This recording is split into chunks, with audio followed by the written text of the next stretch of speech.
특검 소식 좀 더 자세히 알아보겠습니다. 임주혜 변호사와 함께합니다. 어서 오십시오. 네, 안녕하세요. 네, 자 일단 윤석열 전 대통령 오늘 김건희 특검팀이 불러서 소환이 예정되어 있는데 아마 나오지 않을 것으로 보입니다. 어떤 이유일까요? 현재로서는 건강상의 이유를 들어 조사에 응하지 않을 가능성이 매우 높아 보입니다.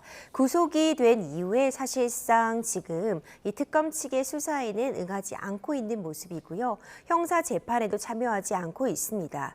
이유는 건강상의 문제가 있다. 특히 지병이었던 당뇨가 악화되어서 장시간 앉아 있는 것이 어렵다라는 이유를 들고 있는데, 물론 지금 구속 상태가 이어지면서 건강상의 사유가 발생한 부분도 있으리라고 보고요.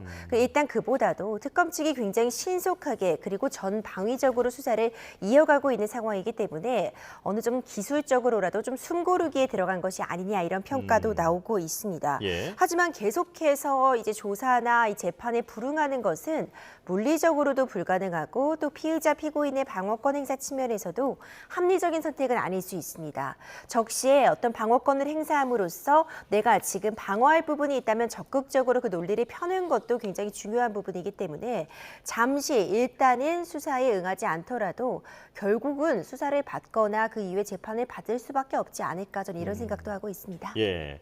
자, 윤 전 대통령의 이 출석 요구서에는 명태균 씨 공천 개입 의혹 관련 혐의가 적시되어 있는데 어제까지 당시 국민의힘 지도부 인사들을 수사를 했는데 어느 정도 얼개가 좀 맞춰졌을까요?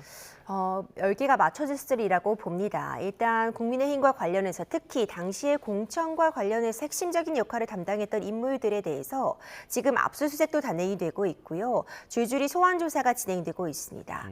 이렇게 여러 명에 대한 수사가 동시에 진행이 되면 진술들이 모이게 되고요. 진술들이 맞는 부분이 있고 진술들이 엇갈리는 부분이 있을 텐데 그 부분의 수사력을 집중한다면 어느 정도 사건의 개요는 드러나리라고 봅니다.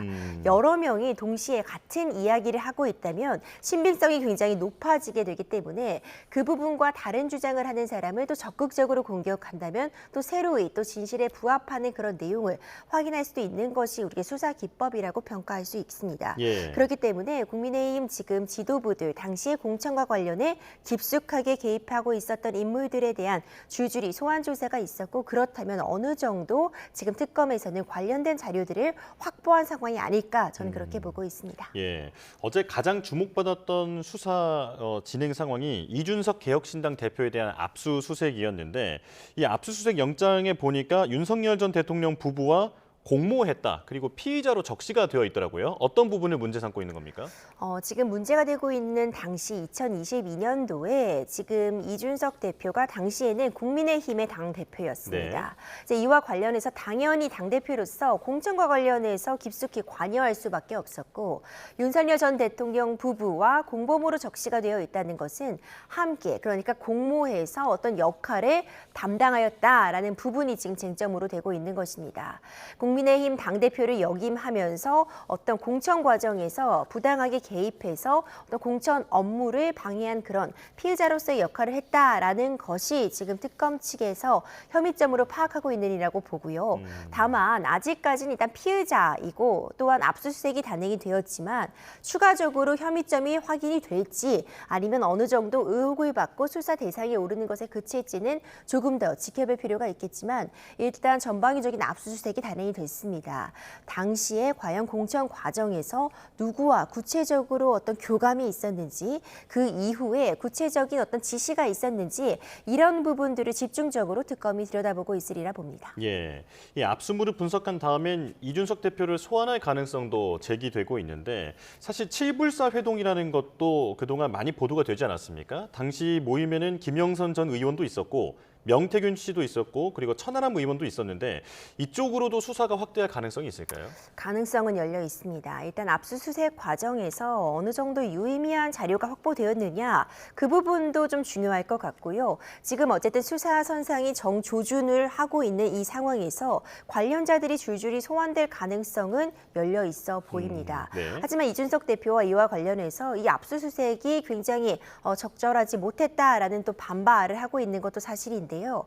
일단 지금 이준석 대표가 받고 있는 혐의점이 이 공천에 개입했느냐와 관련된 부분이기 때문에 이준석 대표 이외에도 관련 다른 사람들이 공천에 개입했던 그런 정황이 있다거나 그 외에 어떤 구체적으로 이 지시사항들이 전달되고 있는 과정에서 다른 인물들에 대한 소환이라던가 압수수색이 단일된 가능성은 열려 있습니다. 예, 예. 자, 그리고 주목받은 인물이 윤상현 의원입니다. 당시에 공천관리위원장이었는데 이 명태균 씨의 녹취록 안에는 윤석열 전 대통령이 내가 윤상현에게 이야기하겠다라고 하는 내용이 분명히 담겨 있었거든요. 그간 윤 전 대통령과 통화를 했다거나 하는 부분들은 모두 부인했었는데 특검 조사에서는 시인했다고 하더라고요. 그렇죠. 지금 전해지고 있는 바에 따르면 윤상현 의원의 진술이 일부 변화한 것으로 확인이 되고 있습니다. 예. 당초에는 공천과 관련해서 그 어떤 연락도 받지 않았다. 이렇게 좀 입장을 피고 있었는데 사실상 이 녹취록 같은 부분들이 드러나면서 이 진술의 신빙성이 떨어지고 있는 상황이었습니다. 특검에서 굉장히 고강도의 조사가 진행되었는데 장제원 의원으로부터 전 의원이 전화를 받았고 그 전화 내용이 김영선을 밀어달라. 이것이 윤석열 전 대통령의 뜻이다라는 취지의 전화를 받았다. 이런 부분들이 계속해서 좀 문제가 되고 있었죠. 이와 관련해서 일단 윤석열 전 대통령의 전화를 받았다라는 부분에 대해서는 진술을 좀 확인하고 있는 것으로 보여지고요. 지금 다른 사람들의 구체적인 진술들, 누구로부터 전화가 있었고 공천과 관련해서 윤석열 전 대통령의 지시가 있었다. 이후에 이 전화를 받았는지 다시 한번 확인하는 윤석열 전 대통령의 전화도 있었다. 이런 부분들의 사실관계가 어느 정도 얼개가 확인이 되고 있는 상황에서 지금 윤상현 전 의원의 진술이 일부 변화하고 있는 점은 매우 특검 측 입장에서는 중요한 증거로서 작용할 수 있는 상황입니다. 예. 자, 그리고 김건희 특검팀은 지난주에 김 여사 일가를 전방위적으로 압수수색을 했는데 여기에서 김 여사가 나토 순방 당시에 착용했던 귀금속들을 실물을 확보했습니다. 자, 그런데 이게 발견된 곳이 김진우 씨, 그러니까 김 여사의 오빠의 장모 집이더라고요. 예, 사돈집에서 발견이 된 건데 이게 지금 어떤 부분이 문제가 되는 겁니까? 그렇죠. 지금 문제되고 있는 이 명품 목걸이는 계속해서 이야기가 나왔던 그 통일교 측에서 전달했던 그 목걸이와는 다른 목걸이입니다. 샤넬백이라든지 그 다이아 목걸이와는 다른 거죠. 그렇죠. 네. 이번 목걸이는 나토 순방 당시에 착용했던 이 목걸이인데 굉장히 고가의 목걸이입니다. 원래 공직자라면은 500만 원 이상에 해당하는 그런 귀금속은 신고를 했어야 되는 부분인데 이걸 따로 알리지 않은 부분도 문제가 되고 있고요. 해명도 문제가 되고 있습니다. 당초에 김건희 여사는 이와 관련해서 빌린 것이다라고 했다가 예. 이후에 진술을 바꿨습니다. 이번엔 모조품이다라고 얘기를 한 건데 모조품이라고 한다면 이렇게 첫 공식 순방 행사에서 유명 이 명품 제품의 모조품을 착용했다는 것 자체, 예. 그 자체도 문제가 될 뿐만 아니라 이전에 어떤 빌린 것이다라고 말한 부분의 신빙성이 떨어지면서 이 자체도 문제가 될 수 있고요. 진품이라고 한다면 이런 고가의 목걸이를 갖고 있던 사정, 그리고 지금 특검 측이 바라보는 것처럼 어떤 청탁의 대가로서 뇌물로서 받은 것은 아닌지가 문제가 되고 있습니다. 발견 장소도 굉장히 지금 문제가 되고 있는데 김건희 여사의 오빠의 장모 댁에서 발견이 네. 된 겁니다. 그렇다면은 사실상 먼 사돈 관계인데 사돈집에 이 목걸이를 맡겨둘 이유가 있었는지 그 부분도 사실 특검 측은 주장하고 있고요. 예. 김건희 여사는 이에 대해서 계속 모조품이라는 취지의 주장을 하고 있는데 이 진품 가품 여부는 굉장히 또 손쉽게 확인이 가능한 부분이어서 이 부분은 곧 조사 결과가 나오리라고 봅니다. 예.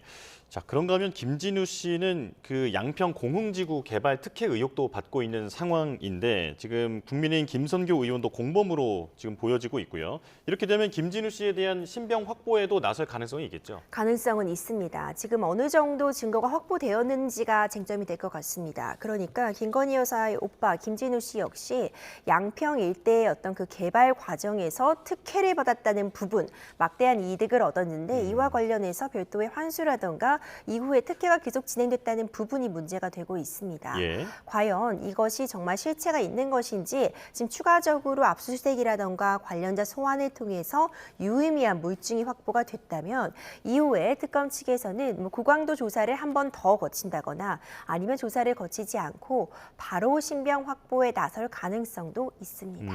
네. 자, 이제 이상민 전 행안부 장관 이야기로 가보겠습니다. 구속영장을 내란 특검이 청구했는데 총 3개의 혐의가 적용됐더라고요.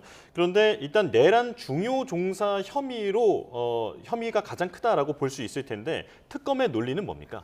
그렇습니다. 지금 내란과 관련해서 이상민 전 행안부 장관 역시도 중요 임무를 담당해서 실질적으로 개입했다라는 것이 지금 특검 측이 바라보고 있는 생각입니다. 네. 당초에는 이상민 전 행안부 장관이 관련해서 어떤 단전단수라고 적혀 있는 쪽지를 보기는 했지만 구체적으로 어떤 지시를 받은 바도 없었다. 이 비상계엄 선포 과정에서 주도적인 역할을 한 것이 아니다라는 취지의 진술을 해오고 있었는데요. 지금 대통령실 CCTV 관련된 그런 동선들이 확인이 되면서 한덕수 전 총리와 마찬가지로 이전에 이상민 전 행안부 장관이 했던 진술의 신빙성이 다소 낮아진 상태입니다. 이런 과정에서 이제 특검 측에서는 이런 진술이 변화한 부분에 대해서는 위증, 그리고 단전단수 지시와 관련해서는 직권 남용 혐의, 그리고 이와 관련해서 결국 12.3 비상계엄 선포 과정에서 주도적인 역할을 했다는 이 내란의 중요 임무 종사자로서의 그런 부분들에 대해서 문제를 제시하고 있고요. 이와 관련해서 신병 확보까지 나서려는 그런 상황입니다. 네. 이번 주 목요일 2시에 영장실질심사가 열리는데 구속 가능성 어떻게 보십니까? 일단 구속 가능성 같은 부분은 사실 가장 중요한 쟁점은 증거인멸의 우려가 있느냐, 도주의 우려가 있느냐 이런 부분입니다. 특검 측에서 이제 여러 영장을 청구하고 있는데 물론 지금 기각이 되고 있는 부분들도 확인이 됩니다. 하지만 이것은 어찌 보자면은 수사 과정에서 모든 영장이 다 발부가 되는 것은 맞지 않거든요.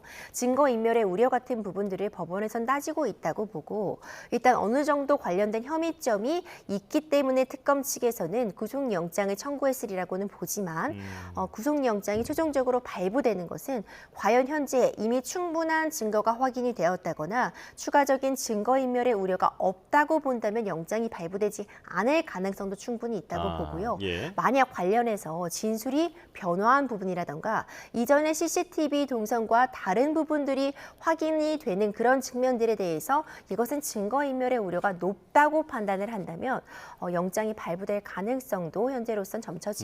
예. 자, 그리고 짧게 조태용 전 국정원장 소환도 여쭤보겠습니다. 최상병 특검에서 부른 건데 이른바 VIP 경로설의 실체에 대해서 물어볼 예정인 거죠? 그렇습니다. 결국 이전에는 조태용 전 국정원장은 보고 자체가 없었기 때문에 경로를 한 것 자체가 확인이 될 수 없다라는 취지의 진술을 해왔는데 다른 사람들, 일명 그 VIP 경로설 회의에 참석한 다른 인물들이 경로가 있었다라는 취지의 진술을 하고 있습니다. 아마도 이와 관련해서 조태용 전 국정원장도 과연 이전의 진술과는 다른 부분들을 진술할지 결국 이 VIP 경로설의 실체를 밝히기 위한 소환 조사라고 평가할 수 있습니다.